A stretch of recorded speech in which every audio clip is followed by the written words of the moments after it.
आज की कार्यसूची में मेरे नाम के सामने तथा सूचीबद्ध प्राक्कलन समिति के प्रतिवेदनों के संबंध में सरकार द्वारा की गई कार्रवाई को दर्शाने वाले विवरण का हिंदी तथा अंग्रेजी संस्करण सभा पटल पर रखता हूं। माननीय सदस्यगण, आज हम सदन में हमारे राष्ट्रीय गीत वंदे मातरम की 150 वर्ष की यात्रा का स्मरण कर रहे हैं। माननीय श्री बंकिम चंद्र चट्टोपाध्याय जी ने रचित वंदे मातरम की प्रत्येक पंक्ति में भारत की प्रकृति, मातृत्व, वात्सल्य, सौंदर्य और शक्ति का अद्भुत संगम है। ये गीत उस युग में आशा की ज्योति बनकर उभरा जब देश गुलामी के अंधकार से जूझ रहा था। ये गीत ने लाखों भारतीयों को अपने भीतर स्वतंत्रता का स्वप्न देखने का साहस दिया। असंख्य स्वतंत्रता सेनानी फांसी के तख्ते पर चढ़ते हुए और गोलियों का सामना करते हुए, यातनाओं को सहते हुए अपने अंतिम क्षणों में भी वंदे मातरम का उद्घोष करते रहे और मातृभूमि के चरणों में अपना सर्वस्व अर्पित कर दिया।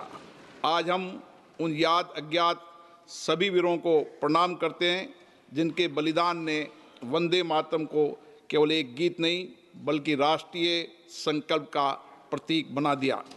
वंदे मातरम की ऊर्जा आज भी उतनी प्रखर है जितनी स्वतंत्रता संग्राम के दिनों में थी। अतः मैं माननीय प्रधानमंत्री जी से अनुरोध करता हूं कि वह इस विषय पर अपने विचार सदन को साझा करें।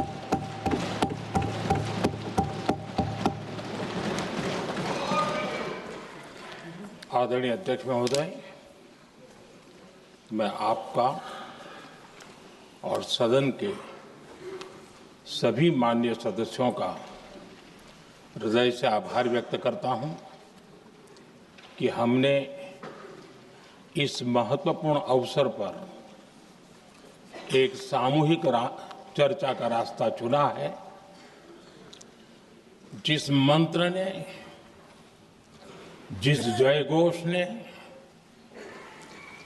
देश की आजादी के आंदोलन को ऊर्जा दी थी, प्रेरणा दी थी, त्याग और तपस्या का मार्ग दिखाया था, उस वंदे मातरम का पुण्य स्मरण करना इस सदन में हम सबका ये बहुत बड़ा सौभाग्य है और हमारे लिए गर्व की बात है कि वंदे मातरम के 150 वर्ष निमित्त इस ऐतिहासिक अवसर के हम साक्षी बन रहे हैं।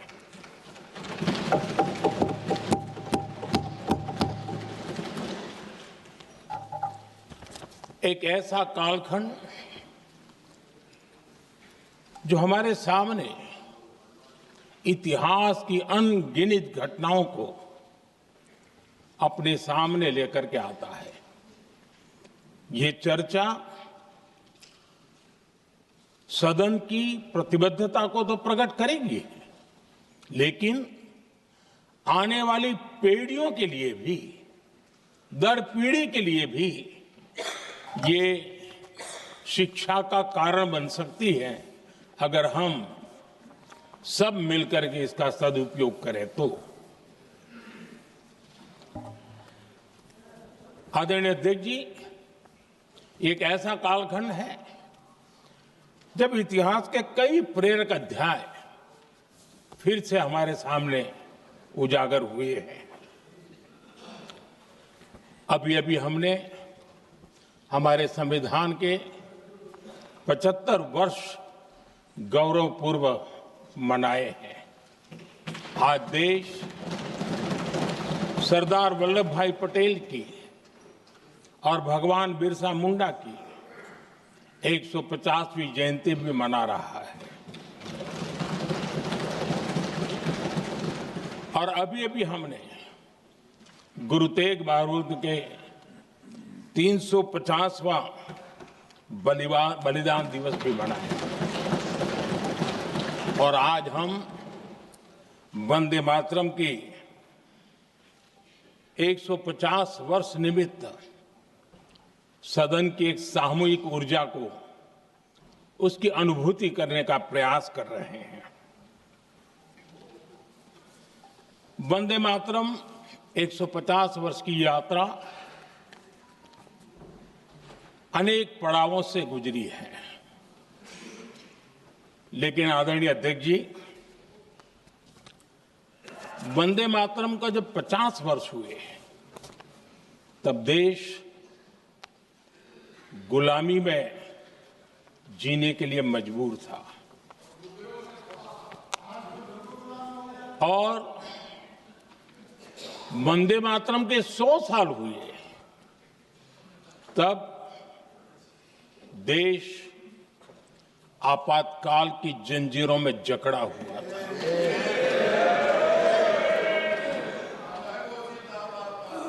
जब वंदे मातरम 100 साल के अत्यंत उत्तम पर्व था, तब भारत के संविधान का गला घोंट दिया गया था। जब वंदे मातरम 100 साल का हुआ, तब देशभक्ति के लिए जीने मरने वाले लोगों को जेल के सलाखों के पीछे बंद कर दिया गया था। जिस वंदे मातरम के गीत ने देश को आजादी की ऊर्जा दी थी, उसके जब 100 साल हुए तो दुर्भाग्य से एक काला कालखंड हमारे इतिहास में उजागर हो गया। हम लोकतंत्र के गिरोह में थे।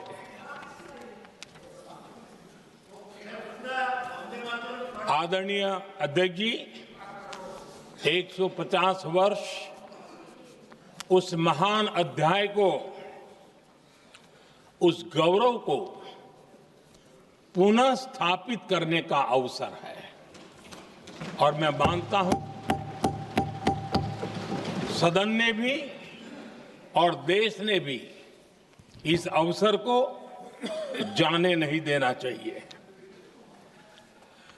यही वंदे मातरम है जिसने 1947 में देश को आजादी दिलाई। स्वतंत्रता संग्राम का भावात्मक नेतृत्व इस वंदे मातरम के जयघोष में था। आदरणीय अध्यक्ष जी, आपके समक्ष आज जब मैं वंदे मातरम 150 निमित्त चर्चा के लिए आरंभ करने खड़ा हुआ हूं, यहां कोई पक्ष प्रतिपक्ष नहीं है, क्योंकि हम सब यहां जो बैठे हैं एक्चुअली हमारे लिए रण स्वीकार करने का अवसर है कि जिस वंदे मातरम के कारण लक्षावधि लोग आजादी का आंदोलन चला रहे थे और उसी का परिणाम है कि आज हम सब यहां बैठे और इसलिए हम सभी सांसदों के लिए, हम सभी जनप्रतिनिधियों के लिए वंदे मातरम के रण स्वीकार करने का ये पावन पर्व है।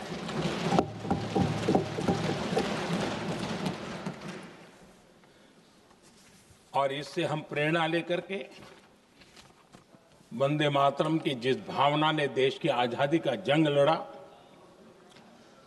उत्तर दक्षिण पूर्व पश्चिम पूरा देश एक स्वर से वंदे मातरम बोल के आगे बढ़ा। फिर से एक बार अवसर है, आओ हम सब मिल के चले, देश को साथ लेके चले।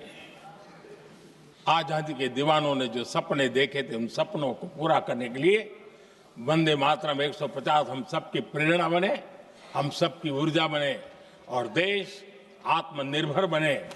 2047 में विकसित भारत बना करके हम रहे, इस संकल्प को दोहराने के लिए ये वंदे मातरम हमारे लिए एक बहुत बड़ा अवसर है। आदरणीय अध्यक्ष जी, दादा, तबीयत तो ठीक है ना? नहीं, कभी कभी इस उम्र में हो जाता है। आदरणीय अध्यक्ष जी, वंदे मातरम की इस यात्रा की शुरुआत बंकिम चंद्र जी ने 1875 में की थी और गीत ऐसे समय लिखा गया था जब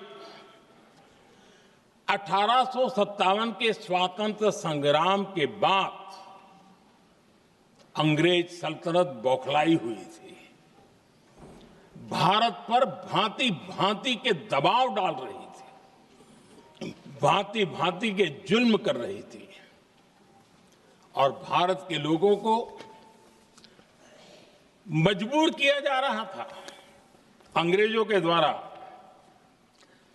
और उस समय उनका जो राष्ट्रीय गीत था, गॉड सेव द क्वीन, इसको भारत में घर घर पहुंचाने का एक षड्यंत्र चल रहा था।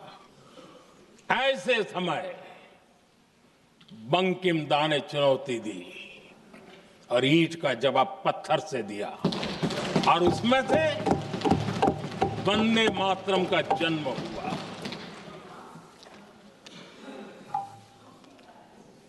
इसके कुछ वर्ष बाद 1882 में जब उन्होंने आनंद मठ लिखा तो इस गीत का उसमें समावेश किया गया। आदरणीय अध्यक्ष जी, वंदे मातरम ने उस विचार को पुनर्जीवित किया था जो हजारों वर्ष से भारत की रग रग में रचा बसा था। उसी भाव को, उसी संस्कारों को, उसी संस्कृति को, उसी परंपरा को उन्होंने बहुत ही उत्तम शब्दों में, उत्तम भाव के साथ वंदे मातरम के रूप में हम सबको बहुत बड़ी सौगात दी थी। वंदे मातरम ये सिर्फ केवल राजनीतिक आजादी की लड़ाई का मंत्र नहीं था। सिर्फ हम अंग्रेज जाए और हम खड़े हो जाए, अपने राह पर चले, इतने मात्र तक वंदे मातरम प्रेरित नहीं करता था, उससे कहीं आगे था। आजादी की लड़ाई इस मातृभूमि को मुक्त कराने का भी जंग था। अपनी मां भारती को उन बेड़ियों से मुक्ति दिलाने का एक पवित्र जंग था। और वंदे मातरम की पृष्ठभूमि हम देखें, उसके संस्कार सरिता देखें, तो हमारे यहां वेद काल से एक बात बार बार हमारे सामने आई है। जब वंदे मातरम कहते हैं तो वही वेद काल की बात हमें याद आती है। वेद काल से कहा गया है, माता भूमि ही पुत्रो अहम पृथिव्याः, अर्थात ये भूमि मेरी माता है और मैं पृथ्वी का पुत्र हूं। आदरणीय अध्यक्ष जी, यही वो विचार है जिसको प्रभु श्री राम ने भी लंका के वैभव को छोड़ते हुए कहा था, जननी जन्मभूमिश्च स्वर्गादपि गरीयसी।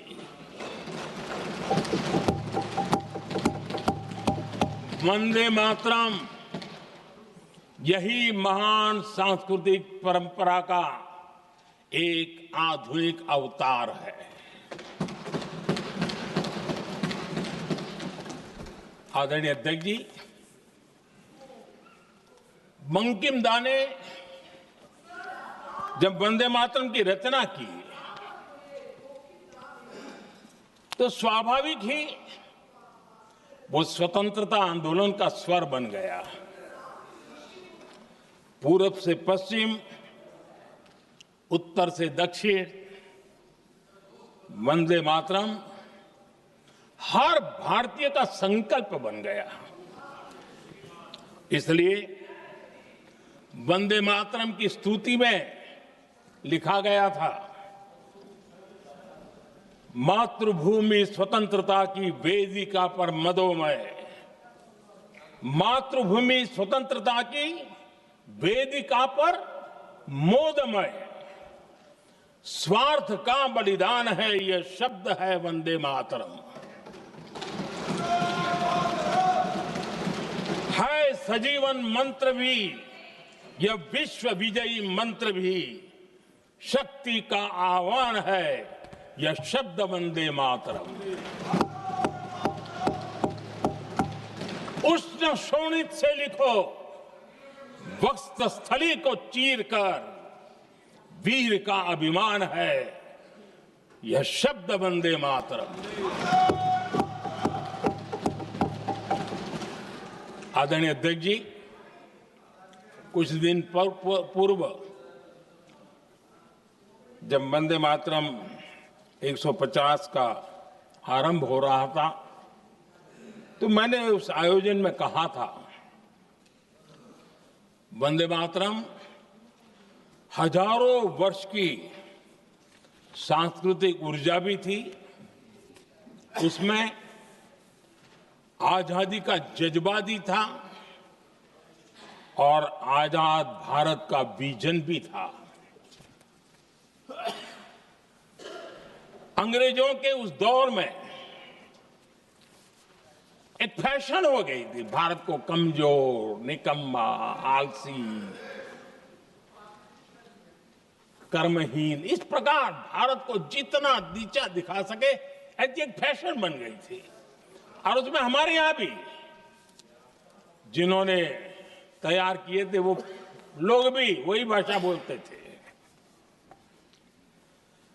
तब बंकिम दा ने उस हीन भावना को भी झकझोरने के लिए और सामर्थ्य का परिचय कराने के लिए वंदे मातरम के भारत के सामर्थ्यशाली स्वरूप को प्रकट करते हुए आपने लिखा था,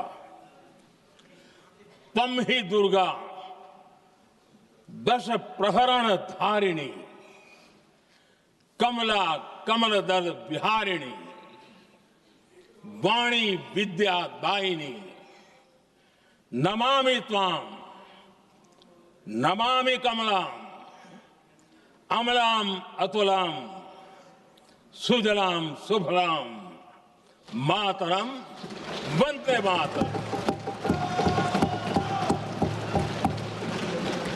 अर्थात भारत माता ज्ञान और समृद्धि की देवी भी है और दुश्मनों के सामने अस्त्र शस्त्र धारण करने वाली चंडी भी है।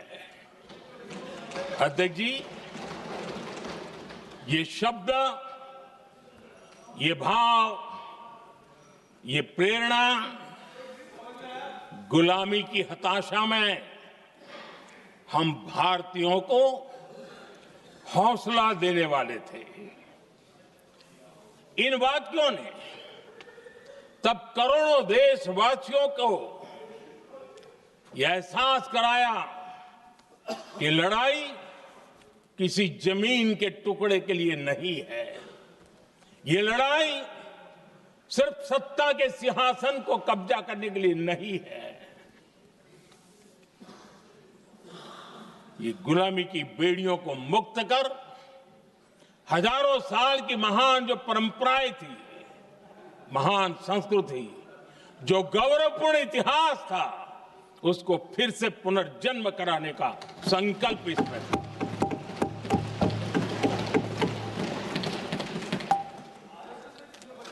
आदरणीय अध्यक्ष जी,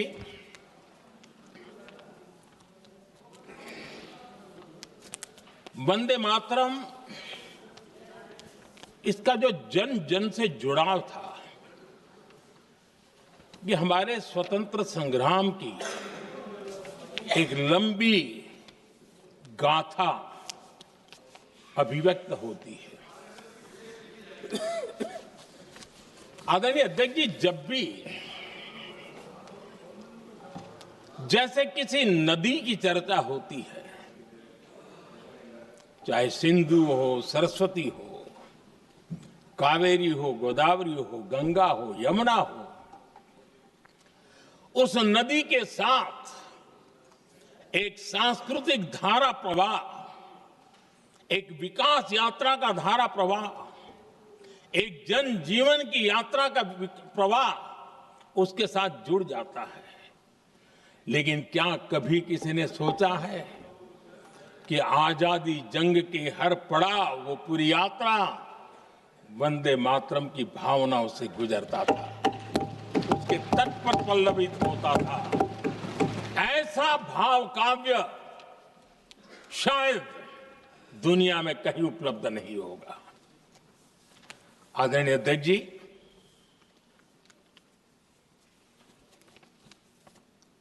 अंग्रेज समझ चुके थे कि 1857 के बाद लंबे समय तक भारत में टिकना उनके लिए मुश्किल लग रहा था। और जिस प्रकार से वो अपने सपने लेकर के आए थे, तब उनको लगा कि जब तक भारत को बांटेंगे नहीं, जब तक भारत को टुकड़ों में नहीं बांटेंगे, भारत में ही लोगों को एक दूसरे से लड़ाएंगे नहीं, तब तक यहां राज करना मुश्किल है। और अंग्रेजों ने बांटो और राज करो इस रास्ते को चुना और उन्होंने बंगाल को इसकी प्रयोगशाला बनाया, क्योंकि अंग्रेज भी जानते थे वो एक वक्त था जब बंगाल का बौद्धिक सामर्थ्य देश को दिशा देता था, देश को ताकत देता था, देश को प्रेरणा देता था। और इसलिए अंग्रेज भी चाहते थे कि बंगाल का ये जो सामर्थ्य है वो पूरे देश की शक्ति का एक प्रकार से केंद्र बिंदु है।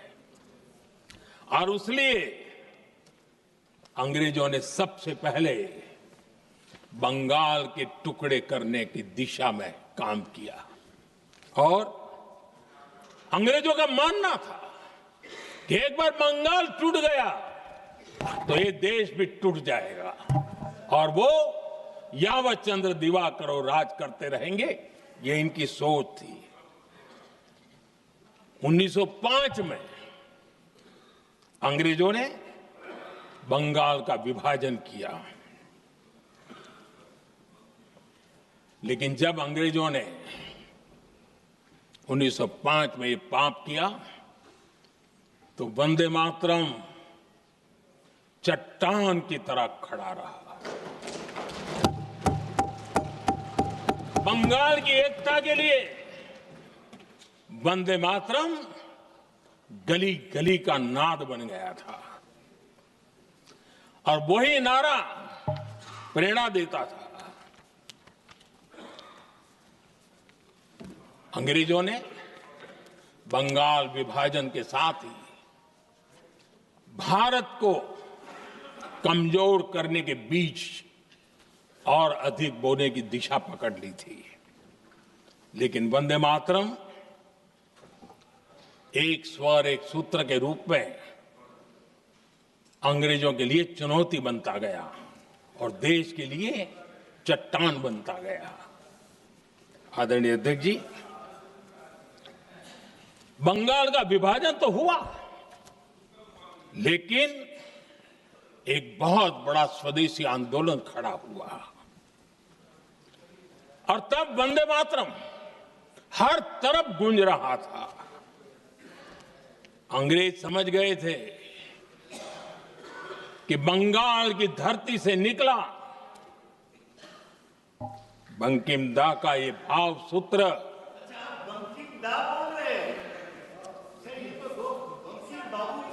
बंकिम बाबू बोले। अच्छा, thank you thank you thank you thank you thank you, आपकी भावनाओं के लिए मैं आदर करता हूं। बंकिम बाबू ने थैंक यू दादा, थैंक यू। हाँ, आपको तो दादा कह सकता हूं ना, वरना उसमें भी आपको इतराज हो जाएगा। बंकिम बाबू ने ये जो भाव विश्व तैयार किया था, उनके भाव गीत के द्वारा उन्होंने अंग्रेजों को हिला दिया। और अंग्रेजों ने देखिए कितनी कमजोरी होगी और इस गीत की ताकत कितनी होगी, अंग्रेजों ने उसको कानूनी रूप से प्रतिबंध लगाने के लिए मजबूर होना पड़ा था। गाने पर सजा, छापने पर सजा, इतना ही नहीं, वंदे मातरम शब्द बोलने पर भी सजा। इतने कठोर कानून लागू कर दिए गए थे। हमारे देश की आजादी के आंदोलन में सैकड़ों महिलाओं ने नेतृत्व किया, लक्षावधि महिलाओं ने योगदान दिया। एक घटना का मैं जिक्र करना चाहता हूं। 22 साल में वंदे मातरम गाने पर सर्वाधिक जुल्म हुए थे। वो 22 साल आज भारत का हिस्सा नहीं रहा है, और उस समय 22 साल की हमारी माताएं, बहनें, बच्चे मैदान में उतरी थी वंदे मातरम के स्वाभिमान के लिए। इस प्रतिबंध के विरोध में लड़ाई के मैदान में उतरी थी। और तब 22 साल की एक वीरांगना श्रीमती सरोजिनी बोस, जिन्होंने उस जमाने में वहां की भावना को देखिए, और उन्होंने कहा था कि वंदे मातरम जो प्रतिबंध लगा है, जब तक ये प्रतिबंध नहीं हटता है, मैं अपनी चूड़ियां जो पहनती हूं निकाल दोगी। भारत में वो एक जमाना था, चूड़ी निकालना यानी महिला के जीवन की बहुत बड़ी घटना हुआ करती। लेकिन उनके लिए वंदे मातरम की वो भावना थी, उन्होंने अपनी सोने की चूड़ियां, जब तक वंदे मातरम प्रतिबंध नहीं हटेगा मैं दोबारा नहीं धारण करूंगी, ऐसा बड़ा व्रत ले लिया था। हमारे देश के बालक भी पीछे नहीं रहे थे। उनको कोड़े की सजा होती थी, छोटी छोटी उम्र में उनको जेल में बंद कर दिया जाता। और उन दिनों खास करके बंगाल की गलियों में लगातार वंदे मातरम के लिए प्रभात फेरियां निकलती थी। अंग्रेजों के नाको दम कर दिया था। और उस समय गीत गूंजता था बंगाल में, जाए जाबे जीवोनो चोले, जाए जाबे जीवोनो चोले, जोगो तो माजे तोमार काजे, वंदे मातरम बोले।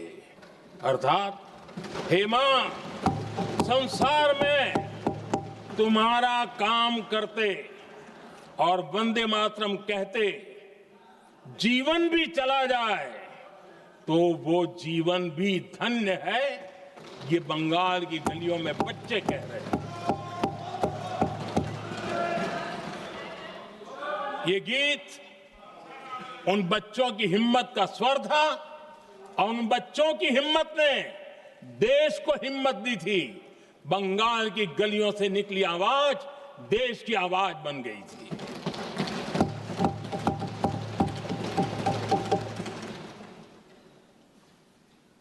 उन्नीस 1905 में फरीदपुर के गांव में बहुत छोटी छोटी उम्र के बच्चे जब वंदे मातरम के नारे लगा रहे थे, अंग्रेजों ने बेरहमी से उन पर कोड़े मारे थे। यानी एक प्रकार से जीवन और मृत्यु के बीच लड़ाई लड़ने के लिए मजबूर कर दिया था। इतना अत्याचार हुआ था। 1906 में नागपुर में नील सिटी हाई स्कूल के उन बच्चों पर भी अंग्रेजों ने ऐसे ही जुल्म किए थे। गुनाह यही था कि वो एक स्वर से वंदे मातरम बोल करके खड़े हो गए थे। उन्हें वंदे मातरम के लिए मंत्र का महात्म्य अपनी ताकत से सिद्ध करने का प्रयास किया था। हमारे जांबाज सपूत बिना किसी डर के फांसी के तख्त पर चढ़ते थे और आखिरी सांस तक वंदे मातरम, वंदे मातरम, वंदे मातरम, यही उनका भाव घोष रहता था। खुदीराम बोस, मदनलाल ढींगरा, राम प्रसाद बिस्मल, अशफाकुल्ला खान, रोशन सिंह, राजेंद्र नाथ लाहिड़ी, रामकृष्ण विश्वास, अनगिनत जिन्होंने वंदे मातरम कहते कहते फांसी के फंदे को अपने गले पर लगाया था। लेकिन देखिए, ये अलग अलग जेलों में होता था, अलग अलग इलाकों में होता था। प्रक्रिया करने वाले चेहरे अलग थे, लोग अलग थे। जिन पर जुल्म हो रहा था उनकी भाषा भी अलग थी। लेकिन एक भारत श्रेष्ठ भारत, इन सब का मंत्र एक ही था, वंदे मातरम।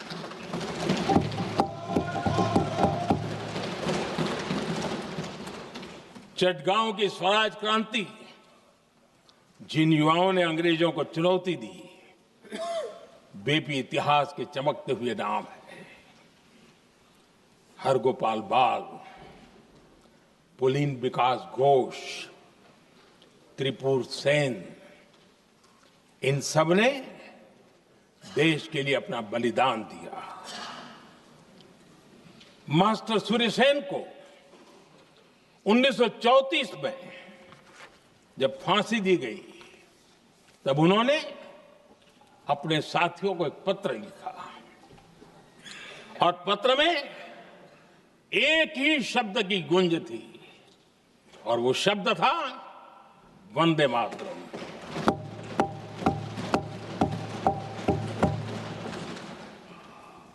आदरणीय अध्यक्ष जी, हम देशवासियों को गर्व होना चाहिए। दुनिया के इतिहास में कहीं पर भी ऐसा कोई काव्य नहीं हो सकता, ऐसा कोई भावगीत नहीं हो सकता जो सदियों तक एक लक्ष्य के लिए कोटि कोटि जनों को प्रेरित करता हो और जीवन आहूत करने के लिए निकल पड़ते हो। दुनिया में ऐसा कोई भावगीत नहीं हो सकता जो वंदे मातरम। पूरे विश्व को पता होना चाहिए कि गुलामी के कालखंड में भी ऐसे लोग हमारे यहां पैदा होते थे जो इस प्रकार के भावगीत की रचना कर सकते थे। ये विश्व के लिए अजूबा है, हमें गर्व से कहना चाहिए, तब दुनिया भी मानना शुरू करेगी।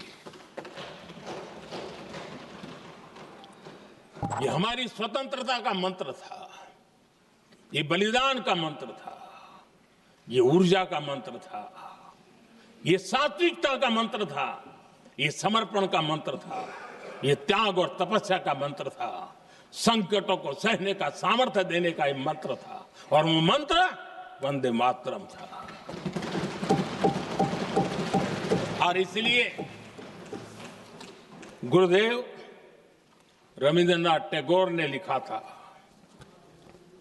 उन्होंने लिखा था एकी सूत्रे बांधी आछी सोहोस्टोटी मौन, एकी कार्य सौंपी आछी सहस्त्र जीवन वंदे मातरम। अर्थात एक सूत्र में बंधे हुए सहस्त्र मन, एक ही कार्य में अर्पित सहस्त्र जीवन, वंदे मातरम। ये रविंद्रनाथ टैगोर जी ने लिखा। आदरणीय अध्यक्ष जी, उसी कालखंड में वंदे मातरम की रिकॉर्डिंग दुनिया के अलग अलग भागों में पहुंची और लंदन में जो क्रांतिकारियों की एक प्रकार से तीर्थ भूमि बन गया था, वो लंदन का इंडिया हाउस, वीर सावरकर जी ने वहां वंदे मातरम गीत और वहां ये गीत बार बार गूंजता था। देश के लिए जीने मरने वालों के लिए वो एक बहुत बड़ा प्रेरणा का अवसर रहता था।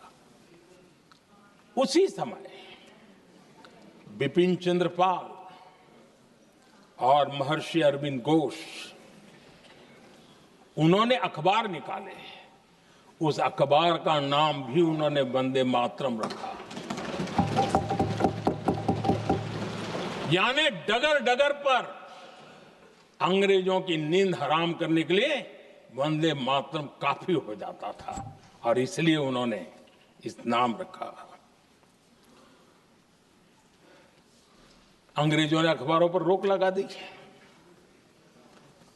तो मैडम भिकाजी कामा ने पेरिस में एक अखबार निकाला और उसका नाम उन्होंने वंदे मातरम रखा।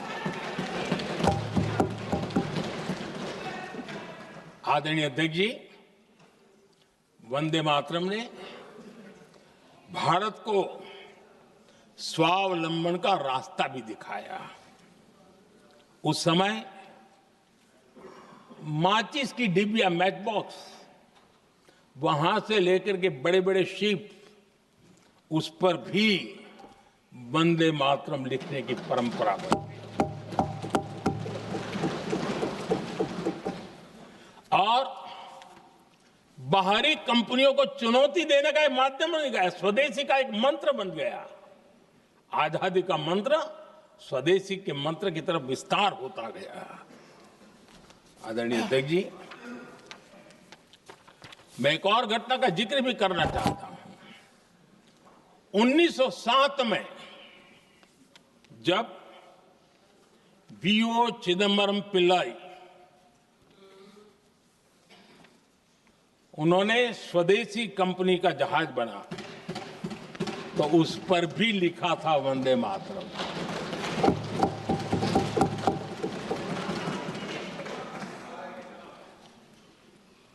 राष्ट्र कवि सुब्रमण्य भारती ने वंदे मातरम को तमिल में अनुवाद किया, स्तुति गीत लिखे। उनके कई तमिल देशभक्ति गीतों में वंदे मातरम की श्रद्धा साफ साफ नजर आती है। शायद सभी लोगों को, हो सकता है तमिलनाडु के लोगों को पता हो, लेकिन सभी लोगों को ये बात का पता ना हो कि भारत का ध्वज गीत वी सुब्रमण्यम भारती ने ही लिखा था। उस ध्वज गीत का वर्णन जिस पर वंदे मातरम लिखा हुआ था, तमिल में इस ध्वज गीत का शीर्षक था ताइन माणी कोड़ी पारीर, तालंदु पणिंदु पुलहिंद्रु वारीर। अर्थात देश प्रेमियों, दर्शन कर लो, सविनय अभिनंदन कर लो, मेरी मां की दिव्य ध्वजा का वंदन कर लो।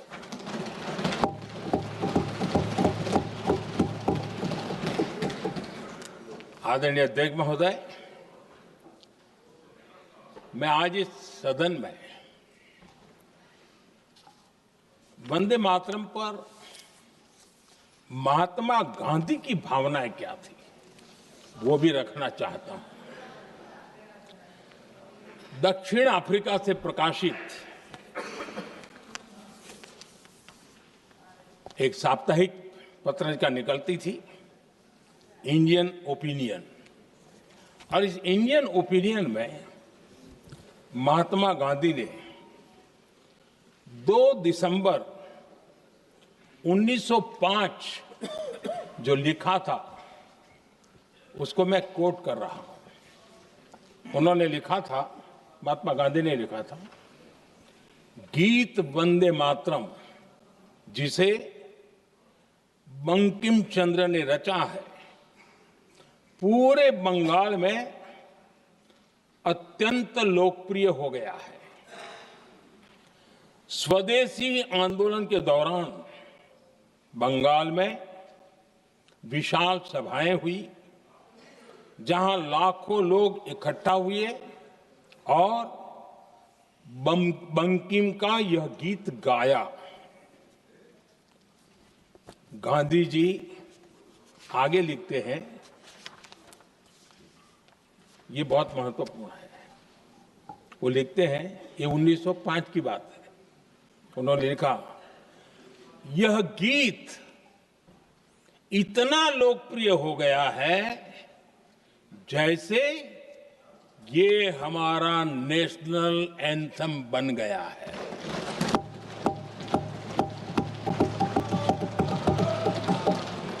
इसकी भावनाएं महान है और यह अन्य राष्ट्रों के गीतों से अधिक मधुर है। इसका एकमात्र उद्देश्य हम में देशभक्ति की भावना जगाना है। यह भारत को मां के रूप में देखता है और उसकी स्तुति करता है। अध्यक्ष जी, जो वंदे मातरम 1905 में महात्मा गांधी को नेशनल एंथम के रूप में दिखता था, देश के हर कोने में, हर व्यक्ति के जीवन में जो भी देश के लिए जीता जानता, देश के लिए जागता था, उन सब के लिए वंदे मातरम की ताकत बहुत बड़ी थी। वंदे मातरम इतना महान था, जिसकी भावना इतनी महान थी, तो फिर पिछली सदी में इसके साथ इतना बड़ा अन्याय क्यों हुआ?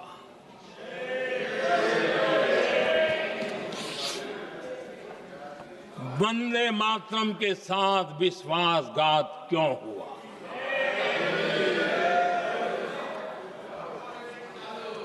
ये अन्याय क्यों हुआ? वो कौन सी ताकत थी जिसकी इच्छा खुद पूज्य बापू की भावनाओं पर भी भारी पड़ गई, जिसने वंदे मातरम जैसी पवित्र भावना को भी विवादों में घसीट दिया? मैं समझता हूं कि आज जब हम वंदे मातरम के 150 वर्ष का पर्व मना रहे हैं, चर्चा कर रहे हैं, तो हमें उन परिस्थितियों को भी हमारी नई पीढ़ियों को जरूर बताना हमारा दायित्व है, जिससे के वजह से वंदे मातरम के साथ विश्वासघात किया गया। वंदे मातरम के प्रति मुस्लिम लीग की विरोध की राजनीति तेज होती जा रही थी। मोहम्मद अली जिन्ना ने लखनऊ से 15 अक्टूबर 1937 को वंदे मातरम के विरुद्ध का नारा बुलंद किया। फिर कांग्रेस के तत्कालीन अध्यक्ष जवाहरलाल नेहरू को अपना सिंहासन डोलता दिखा। बजाय कि नेहरू जी मुस्लिम लीग के आधारहीन बयानों को तगड़ा जवाब देते, करारा जवाब देते, मुस्लिम लीग के बयानों की निंदा करते,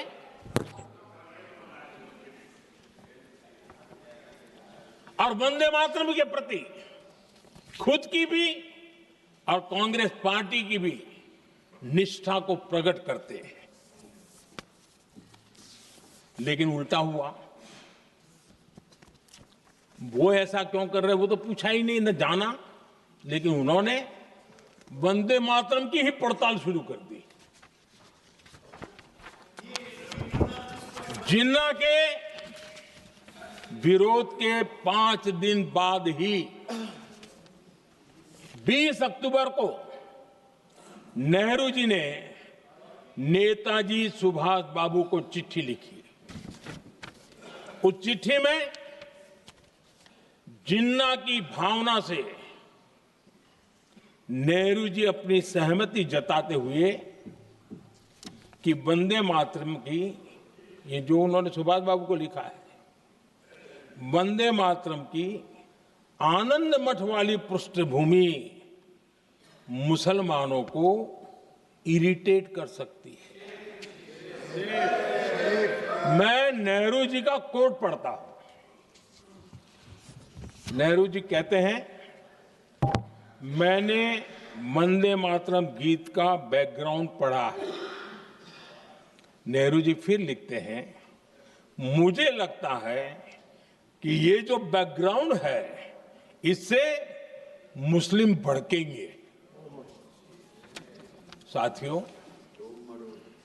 इसके बाद कांग्रेस की तरफ से बयान आया कि 26 अक्टूबर से कांग्रेस कार्य समिति की एक बैठक कोलकाता में होगी, जिसमें वंदे मातरम के उपयोग की समीक्षा की जाएगी। बंकिम बाबू का बंगाल, बंकिम बाबू का कोलकाता, और उसको चुना गया और वहां पर समीक्षा करना तय किया। पूरा देश हतप्रभ था, पूरा देश हैरान था। पूरे देश में देशभक्तों ने इस प्रस्ताव के विरोध में देश के कोने कोने में प्रभात फेरियां निकाली, वंदे मातरम गीत गाया। लेकिन देश का दुर्भाग्य कि 26 अक्टूबर को कांग्रेस ने वंदे मातरम पर समझौता कर लिया।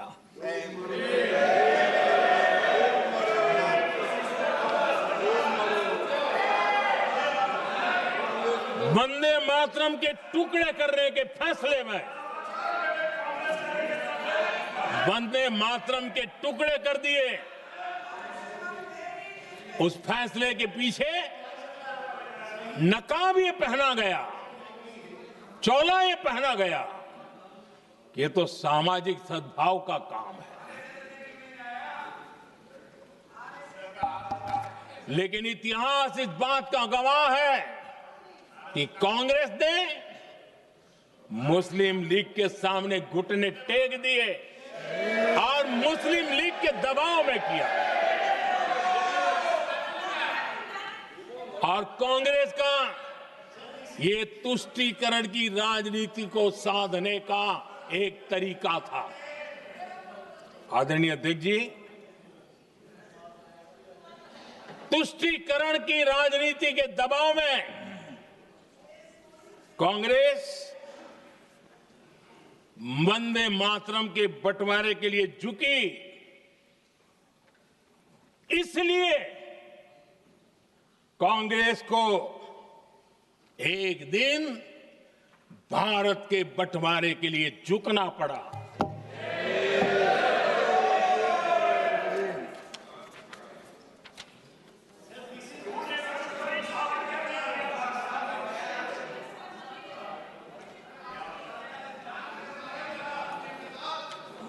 मुझे लगता है कांग्रेस ने आउटसोर्स कर दिया है।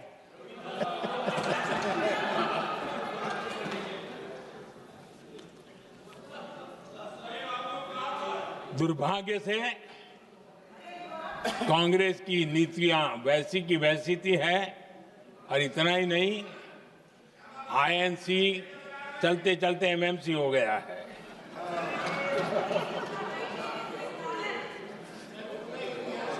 आज भी कांग्रेस और उसके साथी और जिन जिन के नाम साथ कांग्रेस जुड़ा हुआ है, सब वंदे मातरम पर विवाद खड़ा करने की कोशिश करते हैं। आदरणीय अध्यक्ष महोदय,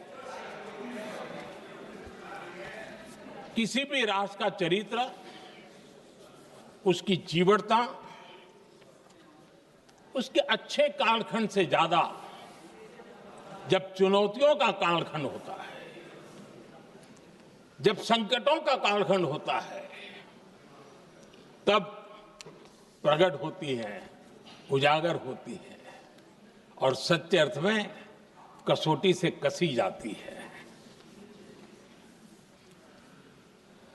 जब कसौटी का काल आता है, तब ही ये सिद्ध होता है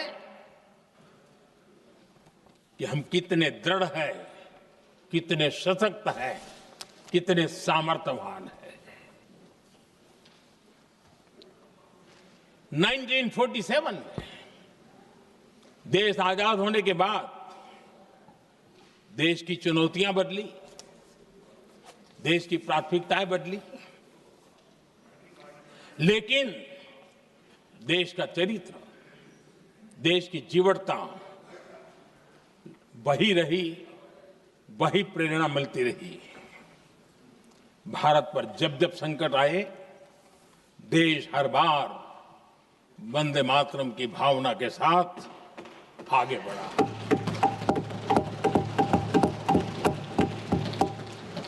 बीच का कालखंड कैसा गया जाने दो, लेकिन आज भी 15 अगस्त 26 जनवरी की जब बात आती है, हर घर तिरंगा की बात आती है, चारों तरफ वो भाव दिखता है, तिरंगे झंडे फहराते। एक जमाना था जब देश पर खाद्य का संकट आया, वही वंदे मातरम का भाव था। मेरे देश के किसानों ने अंदर के भंडार भर दिए, और इसके पीछे भाव वही है, वंदे मातरम। जब देश की आजादी को कुचलने की कोशिश हुई, संविधान के पीठ पे छुरा भोंक दिया गया, आपातकाल थोप दिया गया, यही वंदे मातरम की ताकत थी कि देश खड़ा हुआ और परास्त करके रहा। देश पर जब भी युद्ध थोपे गए, देश को जब भी संघर्ष की नौबत आई, यही वंदे मातरम का भाव था। देश का जवान सीमाओं पर अड़ गया और मां भारती का झंडा फहराता रहा, विजय श्री प्राप्त कर। कोरोना जैसा वैश्विक महासंकट आया, यही देश उसी भाव से खड़ा हुआ, उसको भी परास्त करके आगे बढ़ गया। आदरणीय अध्यक्ष जी, यह राष्ट्र की शक्ति है, यह राष्ट्र को भावनाओं से जोड़ने वाला सामर्थ्यवान एक ऊर्जा प्रवाह है, ये चेतना प्रवाह है, ये संस्कृति की अविरल धारा का प्रतिबिंब है, उसका प्रकटीकरण है। ये वंदे मातरम हमारे लिए सिर्फ स्मरण करने का काल नहीं, एक नई ऊर्जा, नई प्रेरणा का लेने का काल बन जाए, और हम उसके लिए प्रति समर्पित होते चले। और मैंने पहले कहा, हम लोगों पर तो कर्ज है वंदे मातरम का। वही वंदे मातरम है जिसने वो रास्ता बनाया, जिस रास्ते से हम यहां पहुंचे हैं, और इसलिए हमारा कर्ज बनता है।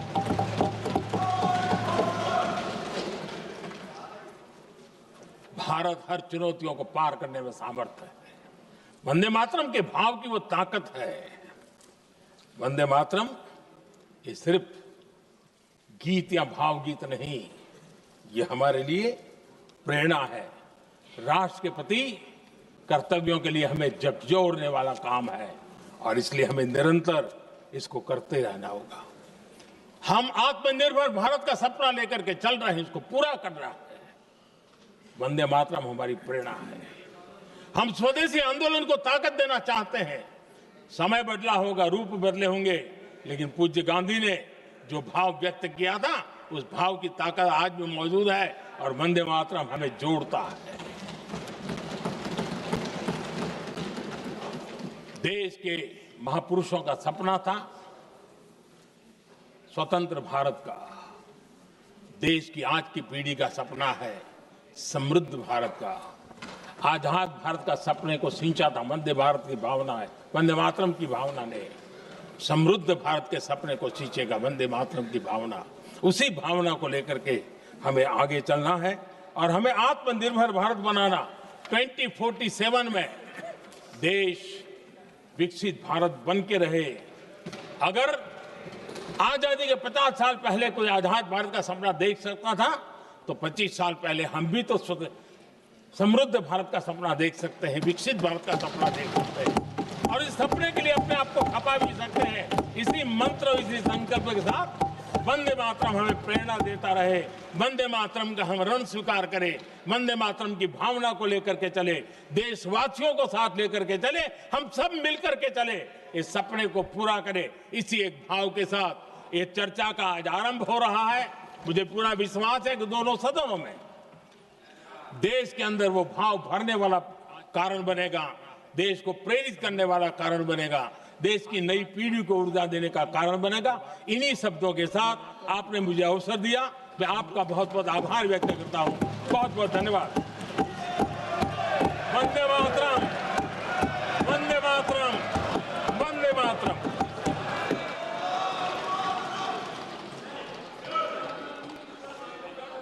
श्री गौरव गोगोई।